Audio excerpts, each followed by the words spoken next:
Again, my name is Diane Smalley, and I practice acupuncture here in Willits. The mission of my practice is to provide you with a map so that you can ride the waves of life in health and in peace.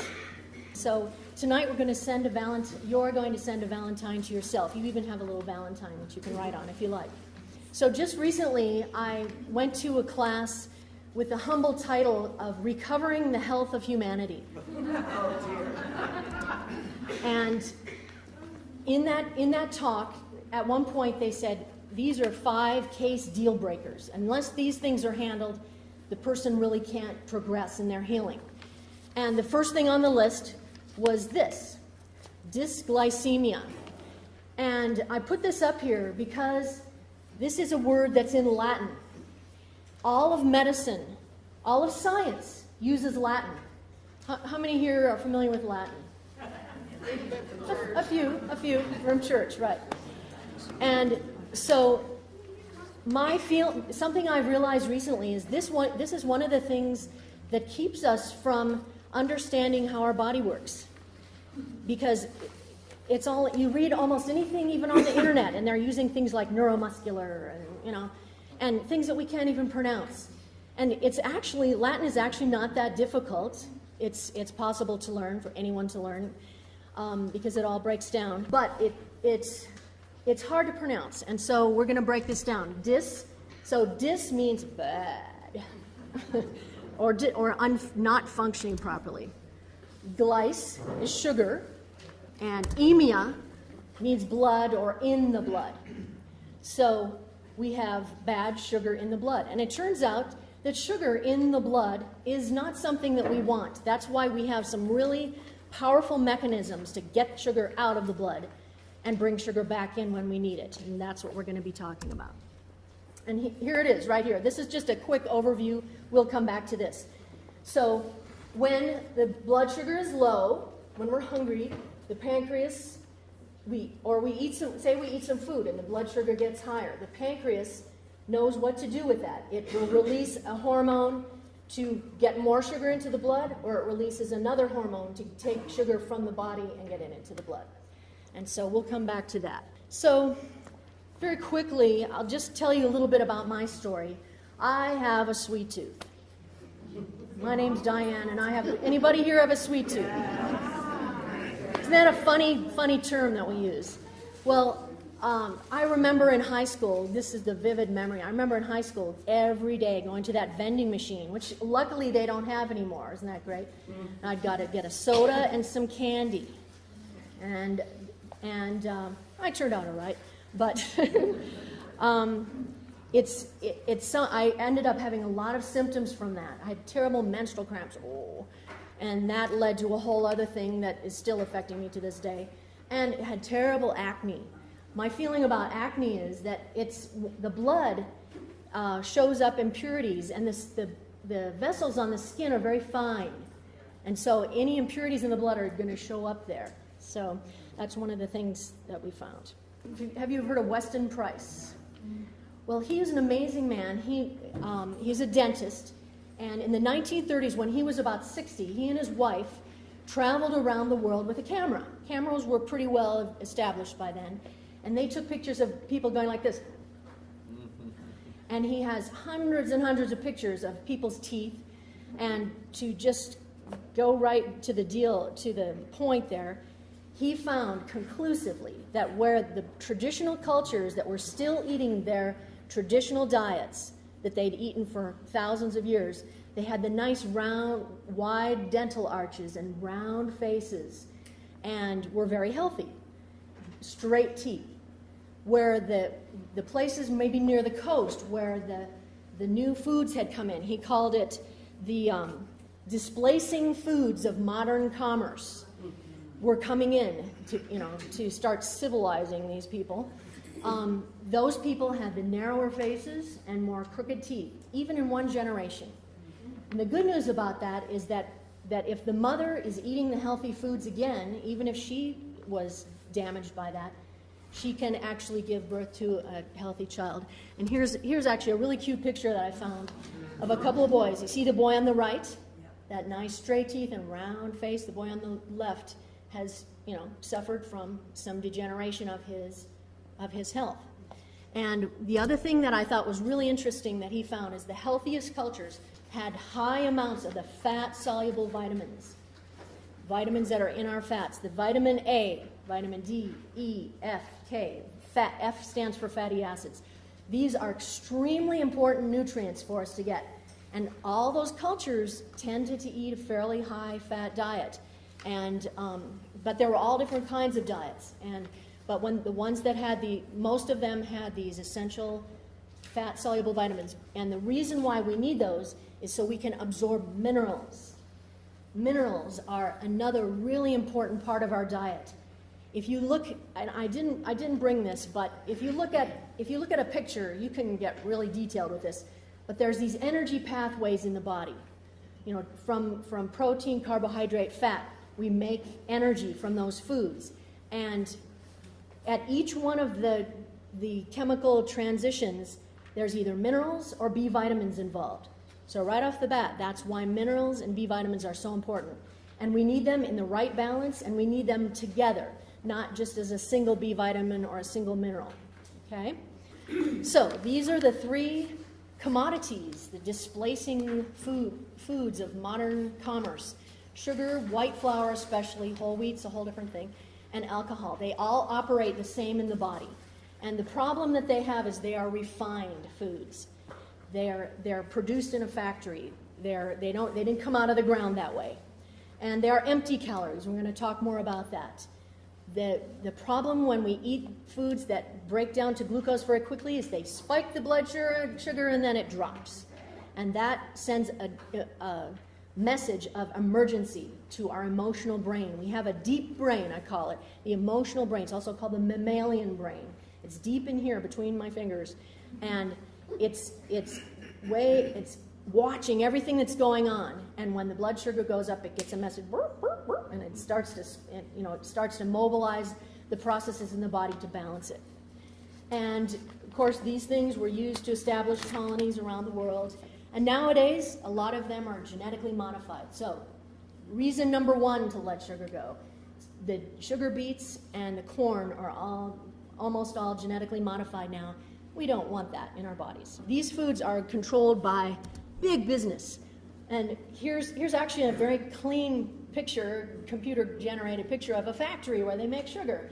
And it's from the Siemens site. And that's not really where I want my food to come from. And this is not the philosophy that I want my, industry-specific drive, technology, low-voltage switchgear. It's just not what we want for how our food is made. And I found an interesting fact. We made over 4 billion pounds of sugar last year. So that's a big industry, lots of money going into selling us sugar. But interestingly enough, on the other side, the sugar cane is actually very nutritious, has a deep root, so it can pull those minerals up from the ground. And in fact, it's a good source of nutrients. When they start to make sugar, they'll press out the molasses. The molasses has actually got a lot of nutrients, and in fact, it has pretty much all the nutrients the blood needs. So on your handout, there's a recipe to make a blood tonic from blackstrap molasses, raw apple cider vinegar, and raw honey.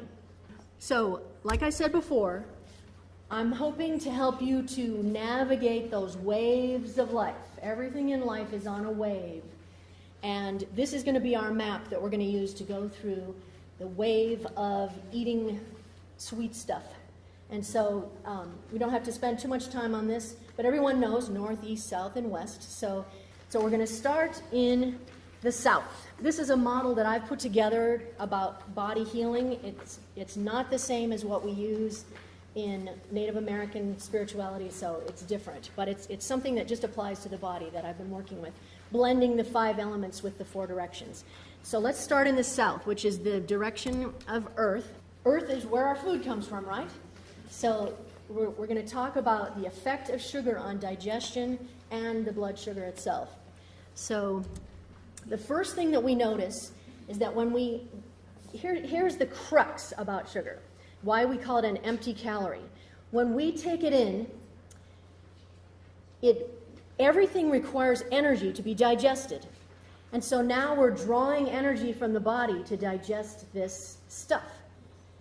But what we're left with is it's robbing us from nutrients. It doesn't give us anything. It just takes it away. And it tends to deplete the body of the B vitamins and the minerals, which are the very minerals that I mentioned a minute ago are needed to run that energy pathway. Another thing that happens when calcium is in the system is, going along with the minerals, the calcium and magnesium are not absorbed properly, and copper tends to be excreted. What does that make you think of? Calcium and magnesium not working in the body? Bones. So osteoporosis, and copper is another trace mineral that's required for us to form new bone. And so if you want strong bones, we're going to let sugar go. Now here we're using a little bit of an acronym, but okay, so when there's too much sugar in the blood, what's wrong with that? What's the big deal? There's some sugar in the blood. Well, I did a lot of research, and one place said, well, it's toxic to the blood. And I thought, that's kind of vague. But what happens when sugar's in the blood, it binds, and in the body in general, that extra sugar, it binds to the proteins and binds to the fats. And these are then called, they develop these qualities, it's called advanced glycation end products, or AGE for short. And it's a perfect acronym because it ages the body. And so you'll see that, it's producing AGEs. And so those are products where sugar has bound to something and made it into something that we can't use. So here I've used the term insulin resistance. So going back to, in fact, let me go to the next slide, going back to this picture here. Insulin is secreted by the pancreas to take sugar out of the blood. That's its main focus. We've been eating sugar, and the insulin's dutifully taking that sugar out of the blood, sending it to the liver, sending it to the fat cells. Well, after a while, those cells get full because insulin kind of has the key to get the sugar into the cell. Well, if our cells are literally full of sugar, there's no more place to put it, and we become insulin resistant. The insulin, the key no longer works to get the sugar into the cells. So we're literally full of sugar.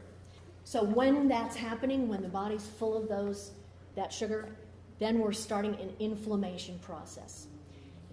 It's setting up an inflammation. And inflammation normally is a process that has a beginning, a middle, and an end. Like if I cut myself, it'll be inflamed for a while, and then it'll heal up, and it will look like I never was cut. But this type of inflammation comes under the heading of a chronic inflammation, where inflammation is stuck on. And that's where we get things like, we've actually combined the two terms, diabetes and obesity. We call it diabesity now. And other things, which are on your sheet there. Okay, here are some treatments, some things that help this whole area of the digestion. So bitter is the taste that's the opposite of sugar. Most people who really like that sweet taste are actually don't like bitter things. Is that true for most people? Like arugula. Ooh. Well, guess what? That's where those minerals are in the bitter foods. And so one thing that you can do is you can try starting to drink some green tea. And you can put a little honey in it if you want. But the green tea is a little bit bitter. And it starts to acclimatize those bitter receptors on your tongue. It makes it so it's a little bit more palatable. And the mineral chromium is very important for our blood sugar to work properly. Fiber is also the key. That's what's missing from sugar. There's no fiber in it. And the very best sources of fiber are our beans and our green leafy vegetables. I'd like to say something about cinnamon. Cinnamon is a common spice, and there's a couple kinds of cinnamon. There's actually probably more than one. But the one that you're most used to is very bright red, very potent cinnamon flavor. It's in all the cinnamon and everything. Well, that cinnamon actually has coumarins in it, which are toxic to the liver. So you want to be really careful about that. And I actually have a little bit of what's called true cinnamon, also called sweet cinnamon. It's a little more brown, and it's a more subtle flavor, but it's still very nice. And I have some. You can come up later, and you can have a sniff. And it's also called Ceylon cinnamon. fennel, B complex, a couple of other really good herbs and nutrients. And so the gymnema. So my plan was I have little capsules of gymnema, and by putting a little bit on your tongue, it's an herb. It's from the Ayurvedic tradition, and if you want to remember the name, you just say, "I went to the gym with Nema," and we're going to put a little bit of the herb on our tongue, and it actually numbs the sweet taste on the tongue. And what you can do is you can take some home with you if you want to, and you let it sit there for about a minute. And then you eat. If you put something sweet in your mouth, you'll find, oh, I don't even taste the sweetness. But that's an example of what it does as it goes through the system. It kind of helps to block that sweetness to get in, and it even goes so far as to restore the pancreas. So it's an incredible herb that I highly recommend for people who are having blood sugar problems. So moving on around, we're in the West, and we're looking at the effect of sugar on the kidney and the adrenals, the water element. Refined sugar is kind of like a drug, really, because all your medications, all your drugs are a single chemical. That's how come they can be patented. And so sugar is also a single chemical. And so it's kind of like a drug in that way. So now we've got that extra blood sugar in the system. We're kind of insulin resistant. So now we've got blood sugar doing this all day. We eat the sugar and it drops, and we eat the sugar and it drops. That, again, like I said a moment ago, sends that danger signal to the emotional brain and gets the adrenals going. So now we've got stress going on that's coming from inside the body itself. And who needs more stress? No need more stress. And so sugar goes on to impair all those hormones, and it even damages the kidney. It can cause kidney stones, can be at the root of kidney stone damage. And then also, when the kidney is damaged, it causes us to retain water. Diabetes was originally called sugar urine because they could actually smell that the urine was sweet. And what's happening is that extra sugar that's in the blood, now the kidney is coming in to try to help take it out of the blood and sends it out through the urine. And that sets up a whole other set of problems. Blood sugar is balanced not only by the pancreas, but also the liver and the adrenals. So we need to have really healthy liver, healthy pancreas, and healthy adrenals to keep the blood sugar even. So going on to treatments and helpers for the kidney area, there's a whole class of herbs called adaptogen herbs. So if I'm on a rocking boat, I'm just naturally going to adapt to that boat. My body just knows how to do that. And so we have a whole adaptation system. The adrenals are part of our adaptation system. And so there are a bunch of herbs that we found that help us to adapt to those changes. If we're too high, it helps to kind of bring us low. If we're too low, it helps to bring us up. And this first part of the list, spikenard, which is a local herb. It grows in the creeks around here. It's a big, tall plant. We use the root. Shiitake mushrooms. Anybody growing shiitake mushrooms around here? Excellent. They're the tastiest mushrooms. If you don't like mushrooms, try shiitakes. They're the best. You just cut the stem off and chop them up and put them in. Oh, they're delicious. And turkey tail is also a local herb. You've probably seen that.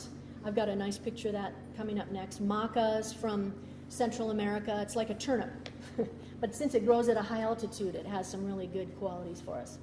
Gynostemma, I have that growing at my office. If you want some, it's a vine. It's a beautiful vine. If you'd like some, come by sometime and get one of those. Schizandra, I have that growing too. Schizandra is an amazing herb. It's called 5-flavor herb. It has all the tastes: sweet, salty, bitter, pungent, and whatever the other one is. And it goes into the whole body. It's really helpful for the liver and kidneys. And it's really good herb for us right now. Ashwagandha, if I was going to grow an herb in my garden, I would grow ashwagandha. There's going to be a huge market for that. It's one of those all-reaching adaptogen herbs. And then other herbs that are not qualified as adaptogens are nettle. Also grows locally here. Parsley, you can just take some parsley. You know how you get a big giant thing of parsley and you really only want a little bit? Well, take the rest and put it in some hot water and cover it and let it cool down and make a tea out of it. It's really, really good for the kidney. One of the very best herbs that you can use for the kidney. And oat straw, a nice calming herb. So here's a great picture of some turkey tail that'll probably look familiar from your hikes out in the woods. There's another Latin. Now, is that tramites or tramites, or I'd say tramites. So that's the Latin for turkey tail mushroom. Beautiful. Nature. So that's the food that we want from nature. Okay, what are these funny little things? They're called cilia, another Latin name for a hair-like cell that makes kind of a fluttering fringe, and it lines the respiratory tract. And its job is to move the mucus out. There's some mucus coming out right now. And you know how you're at the rock festival, right? And there's people being passed along. You've probably seen pictures of that. And that's the mucus moving the cilia, moving the mucus through. And so we're talking about the lungs. We're in the north and looking at the air and the effect of sugar on the lungs and skin. And one of the first things that I learned about sugar is it tends to kind of concentrate in the skin. So rashes and being itchy, that's a sign of extra sugar in the skin. And the treatment is to eat less sugar. And so it's interesting, I researched this with my, as much as I could, and I couldn't really find confirmation for this, but my teacher 30 years ago, Jim Koski from the University of Michigan, he taught us that sugar paralyzes the cilia. So I'm sure that that's true. And so now we're not moving the mucus out of the lung. And on top of that, sugar increases the mucus production itself. So now we've got a nice place for the bacteria and the viruses to move in and set up housekeeping. And so very most important thing, if you're starting to feel like you're coming down with something, the first thing you want to think is, what did I eat over the last day or two? Oh yeah, it was a birthday party and I had an extra piece of birthday cake. That's the sort of thing that will set us up for colds. And so we want to stop that right away to help. So here's a little diagram about how the cells do that.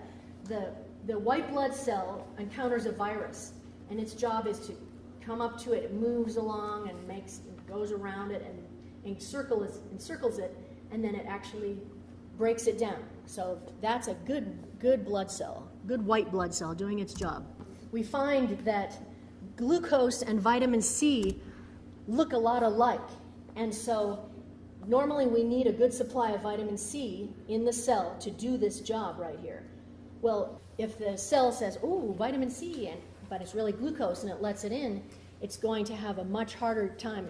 The ability to destroy that virus and bacteria goes down by like 75%. So we're starting to paint a picture. Isn't that cute? Okay, so here are 6 herbs that are great for quelling the cough, clearing the mucus, and fighting those microbes. Yerba Santa, are people familiar with that? It grows up on the hills here, and it's one of my favorite herbs. When I'm hiking, I just like to pick a piece and chew it. It's very resinous, sticky, and very, very, it's not only a tonic for the lung, but it helps when you're having a cold. And you can make a tea out of it. You boil the leaves, you boil the water and throw the leaves in and let them roll in the water for a minute or so, and then drink the tea, and then let it steep for a little bit more. It's wonderful. And in combination with grindelia, which is, it's not a native plant, but it also grows often where Yerba Santa does. It's also called gumweed. It has a little ball. It's in the dandelion family. It has little yellow flowers and little sort of non-prickly thorns on the bulb.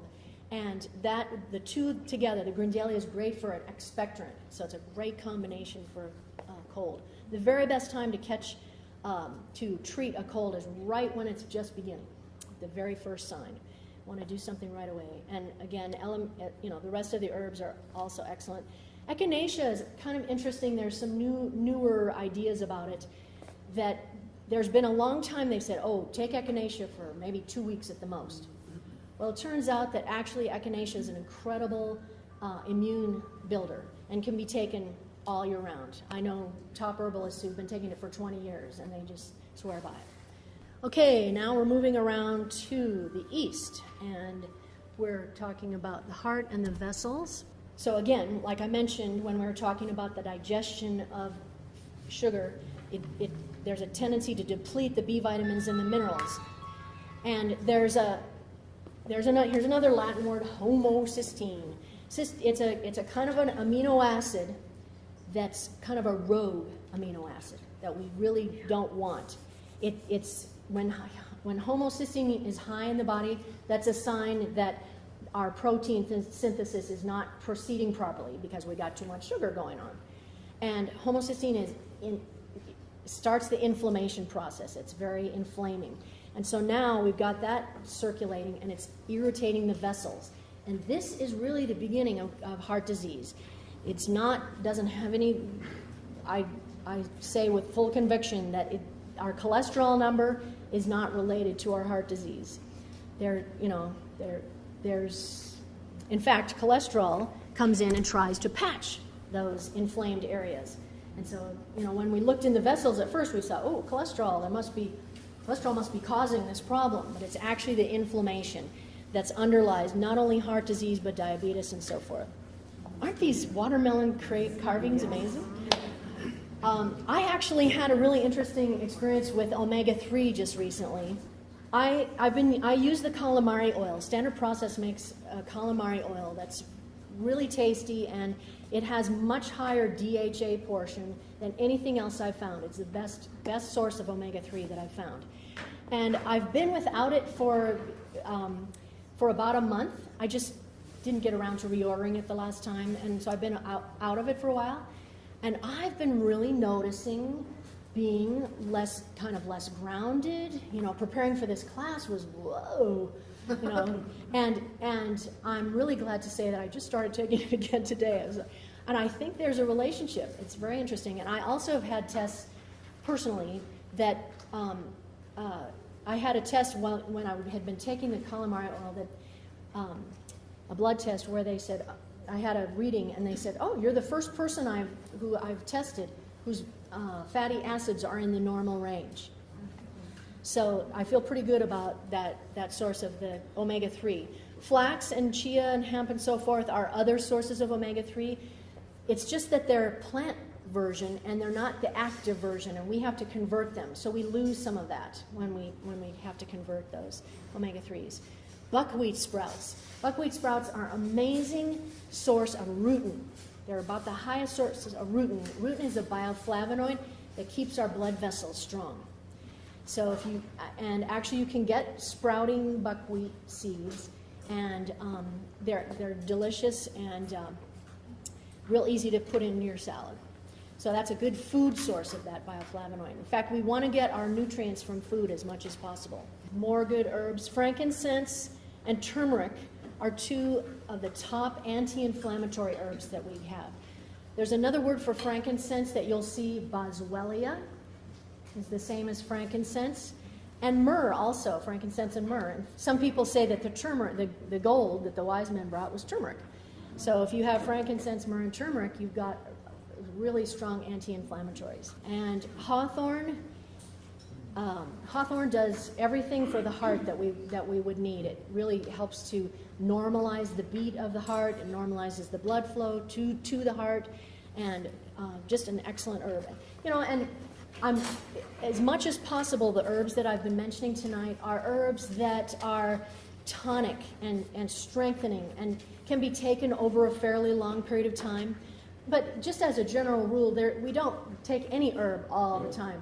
We might take, say, a bottle of the tincture and then take a week or two off, something like that. So it's good to sort of rotate the herbs through. Cayenne is good for the circulation. Of all the peppers, cayenne is one that's not irritating. Most of the other peppers have a sort of an irritating quality, but cayenne doesn't have that. So now we're in the center of our map, and we're kind of putting it all together. And how does sugar affect our life and our mood? And on the poster it says sugar is more addictive than cocaine. And since I wrote that, some people have differed with that, and we find that at least it's addictive to the rats. that they studied. But they gave rats the sugar and the cocaine, and well, they didn't like the cocaine. They went for the sugar. So that's where that term comes from. And so basically, when we have overwhelming feelings, we want to numb that. That's kind of human nature, and it's very common. And so the key there is we want to focus on the feelings, and if we need to, we want to get help with that. So we there's all kinds of things we can numb ourselves with: shopping, gambling, sugar, alcohol. There's all kinds of things we can numb those feelings with. And how does that work? How does that work to numb it? Well, when we take a substance like sugar, one of the things that happens is it increases the dopamine production. Another Latin word. Dopamine is a nerve transmitter. So here's two nerves coming together. And we've got the end of one nerve going on, passing on its information on to the beginning of the next nerve. And dopamine is one of those nerve transmitters that goes from the end of one to the beginning of another to say, go, go, go. And so we get, that's what the high is all about. Cannabis, the same thing. Alcohol, the same thing. Woo! That feeling of high is a dopamine rush. I think that's why they call it dope. And so the thing is, so it gives us the high, but then there's the low. And so that's what we have to be aware of. So dopamine is that nerve transmitter, and when the dopamine is flowing, we feel good, we have energy, we want to get out there and do things. It's a reward. It's a feeling of I've been good, so I deserve this treat. And so what happens with those two nerves is that extra dopamine is going, and this beginning of the new nerve actually shuts down. It says, whoa, too much, and it shuts down. It actually gets rid of its dopamine receptors. So now the next time I'm going to need more for that same effect to have that same feeling. So eventually dopamine gets low and wiped out. And now we have the opposite of pleasure. We have apathy. What do you feel like doing? I don't know. What do you feel like doing? Oh, I'll just sit here for a while. Or I don't want to get up now. How many of you feel that? It's like, oh, I could just lie here for another hour. Yeah. And the good news is the amino acid tyrosine, which is plentiful in our proteins, is the building block for dopamine. So right away we've got a big help. Eat protein, which unfortunately what's being passed around is not protein. Last night I did a big vegetable roast. And I purposely chose some vegetables. There are sweet potatoes. I don't know what you'll get. There's sweet potatoes, which are sweet, obviously. But I put in some turnip and some rutabaga. I don't know if you've seen these beautiful radishes, these watermelon radishes. They're kind of pale green. You cut them open. There's this beautiful spray of red, pink, magenta in there. And if you were to eat it, take a bite of it fresh, woo, very bitter. Extremely bitter, but roasted in the oven for an hour or so, oh, it's delicious. It almost tastes like a potato, but it's just delicious. And the roasting kind of caramelizes everything. So here's kind of a review of what's going on with sugar. I found this great graphic. So we eat some sugar, ooh, tastes good. Now we're hooked because the dopamine is going. The blood sugar goes up, and the dopamine is released. And now we've got a big mass, the pancreas has to secrete a bunch of insulin to try to deal with that. And then that causes the blood sugar to drop. And so then we crave some more. And so on it goes. So to heal addictions, basically we want to address those underlying feelings. One of the best people I've found, just, popular writer out there, aside from our local practitioners, is Brene Brown. Anybody listen to her? Her name is Brene Brown. She's mentioned on one of the sheets has a whole list of almost all the resources that I used to make up this talk. She is a social worker who started studying people, and she kind of came up against the feeling of shame. Anybody not have shame? Okay. we pretty much all have it, even if we don't think we do. And so it's something that we need to look at. Shame by its nature doesn't want to be seen. It's like, don't look at me. And so if we start to look at that and feel our feelings, she has a lot of good material on that. And once again, if you find that you have an unmanageable problem, definitely getting some professional help is good. Acupuncture is really good for bringing the body back to that rest state, getting rid of those emotional those negative messages to the emotional brain. The most basic treatment or recommendation I can make to you is to have 3 meals a day: breakfast, lunch, dinner. And if it's really severe, you can eat every 2 hours for a while till you get it under control. I see so many people, oh, what'd you have for breakfast? Oh, I don't eat breakfast. That's one of the biggest problems, because now we've gone past breakfast. That sends a danger signal to that emotional brain as well. So no matter if our meal is this big, if your breakfast is only this big or this big, you want to have the right proportions of protein, and I say animal protein because it's complete. I wish we could get by without animal protein, but it's really important to have that complete protein. Then we want a whole starch, and what you're eating right now, I also put some spaghetti squash in there. I'm not sure if that got served along with it. Yeah, spaghetti squash, great alternative to pasta, which again is just that white flour, right? It's like eating sugar with spaghetti sauce on it. And so we want whole starches. Those are beans and the starchy vegetables. And all your vegetables are starches, actually. And so those are the best forms of starch. And then healthy fats, we already went over that, the calamari oil. Okay, there's 2 main ways we use fat and oils. One is as a condiment, like on a salad dressing. So that's where we use the fruit oils, the olive and avocado. Those are the delicious oils. When we're cooking, we want to use an oil. First of all, we want to use a low heat, and we want to use an oil that's naturally saturated. Because the oils that are naturally saturated are more stable. That's your coconut oil and your butter. They're hard at room temperature. And if you can get good quality forms of that, those are the best forms to use when you're cooking. And so when we have those regular meals coming in, the body says, hey, times are good. Protein's coming in. Things are good. Life is good. And so it really helps to calm that down. Okay.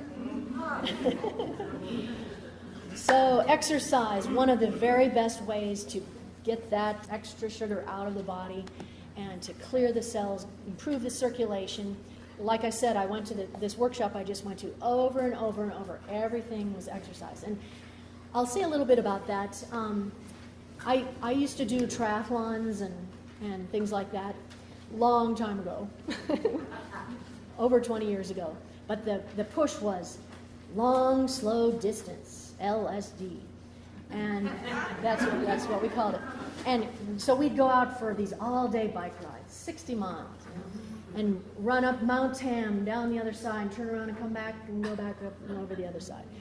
And so it was long, all-day affairs. It was really fun and beautiful. But it turns out that the heart does not need endurance. Our heart beats for us all through our whole life. It doesn't need endurance. It needs reserve. It needs to be able to speed up and recover. Get going and recover.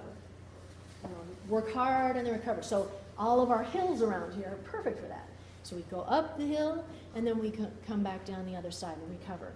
It's important though, so the opposite of that would be to work really hard and then sit down. Or let your dog go to the bathroom. And go really hard and then stop. Like tennis is a good example. Hit the ball. And so those type of exercise, every time we start up again, the adrenals get involved. And so as long as it's continuous with the hill, a little bit of a hill, and then recovery, that's the best exercise for the heart, which is a muscle, and it needs that. So most of these herbs are very nice and calming. The first 2, California poppy, is actually a very gentle herb. It can even be used for children. And chamomile, everyone knows chamomile, it's very calming. Ginkgo and gotu kola are great for the brain, improving the circulation to the brain. And licorice root, we hear a lot about licorice root. If it's baked, it does not raise the blood pressure, it's fine. And that's a wonderful adrenal herb. Rosemary, I put some rosemary in the roast. Did you taste that? Oh, that's great. Rosemary is one of the very best herbs for us older folks.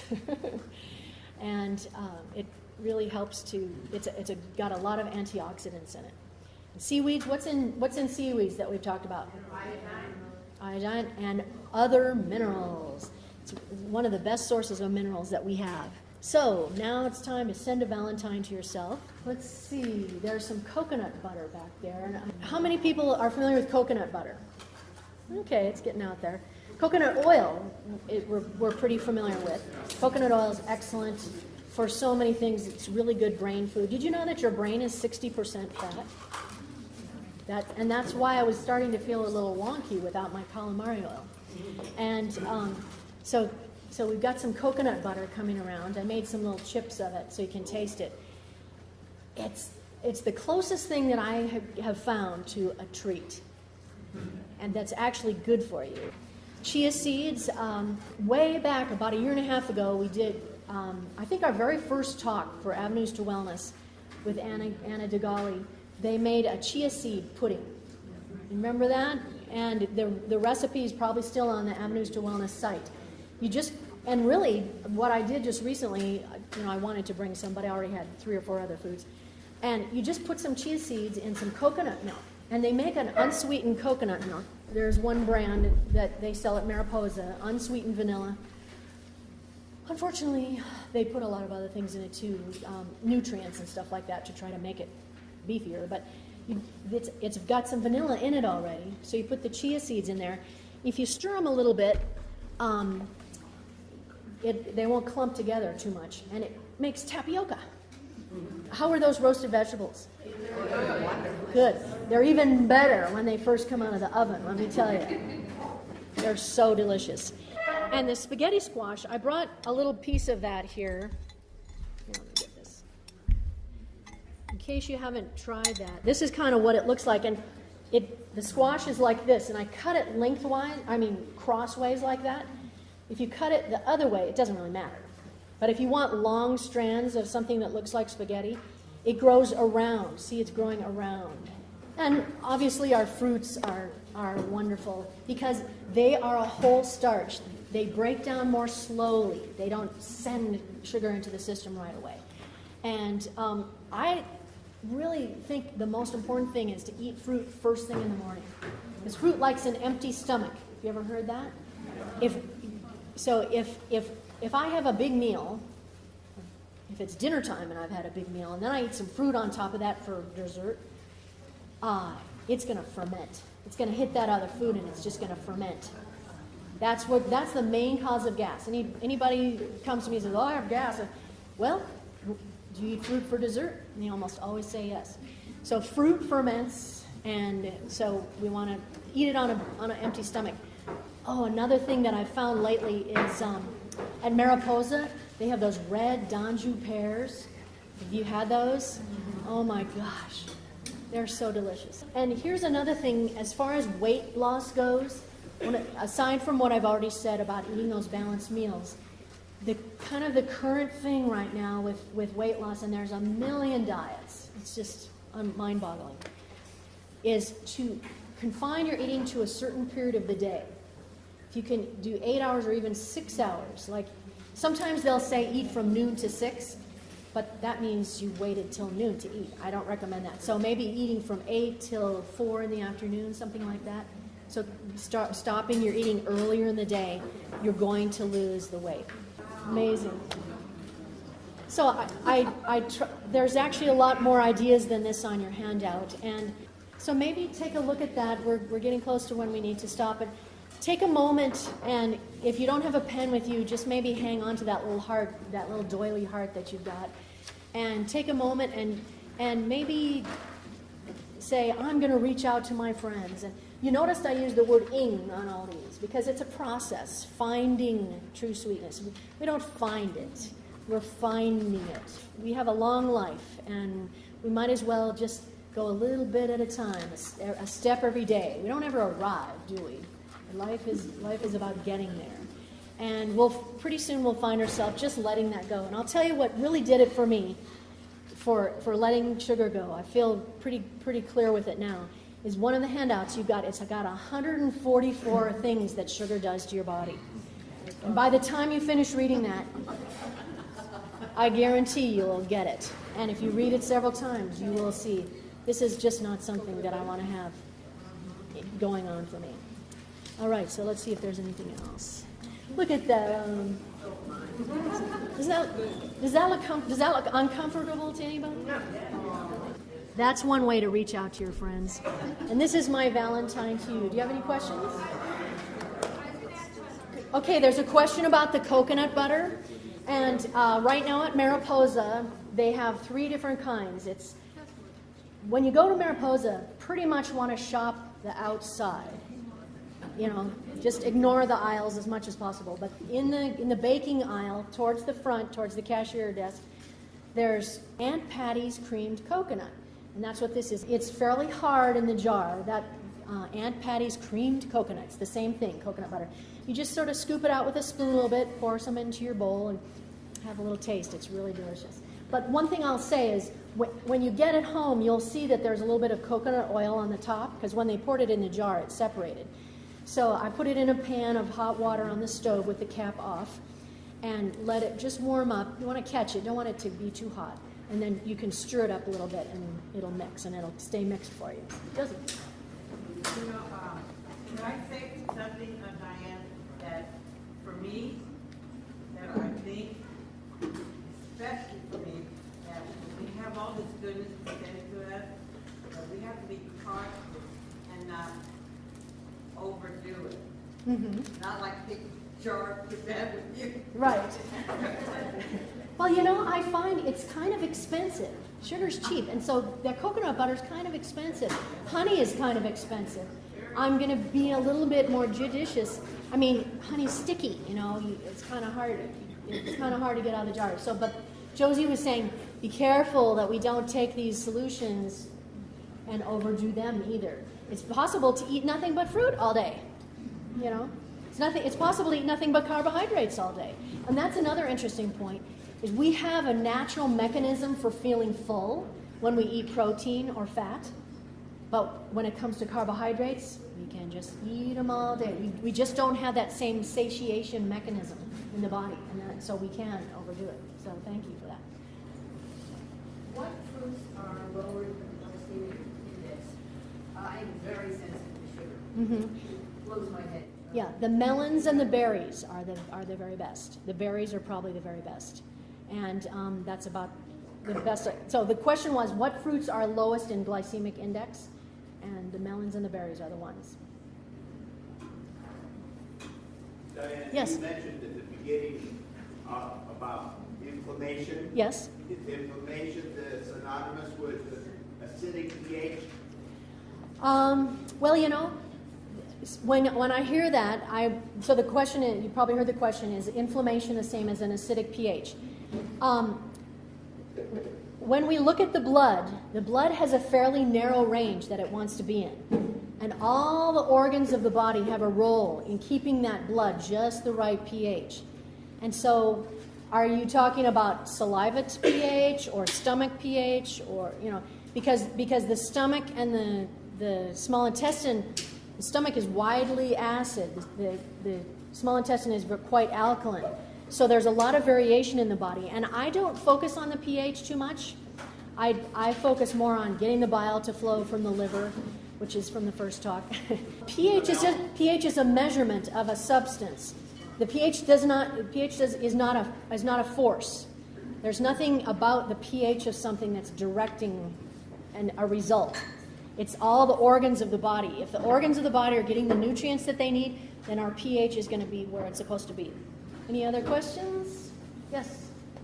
So how long does it take to get that sugar buildup that we have out of our system? So the question is, so once we've got insulin resistance and the cells are full, how long does it take to get that out? And gosh, that would be very individual.